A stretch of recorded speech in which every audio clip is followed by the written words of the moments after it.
Hello, good evening to everyone. Damini's beautiful ওয়ার্ল্ডে আপনাদের সবাইকে স্বাগত। আজ আমরা বেরিয়ে পড়েছি বাসন্তী পুজো দেখতে। আমাদের বাসার একেবারে সামনে হচ্ছে এই পুজো। আর তারপরে কিন্তু আমরা চলে গিয়েছিলাম হনুমান মন্দিরে। সেখানেও পুজো সেরে এক কাপ গরম গরম লিকার চা খেয়ে চলে যাব ডিনারে। বহুদিন আমরাও চিকেন খাওয়া হয়নি, তার কারণ বাসন্তী পুজো চলছিল আর পুজো তো প্রায় শেষের পথে।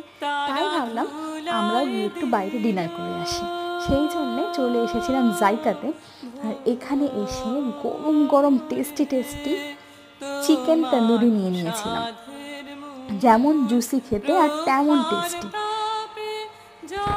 Hello, good evening to everyone. Damini's beautiful ওয়ার্ল্ডে আপনাদের সবাইকে স্বাগত।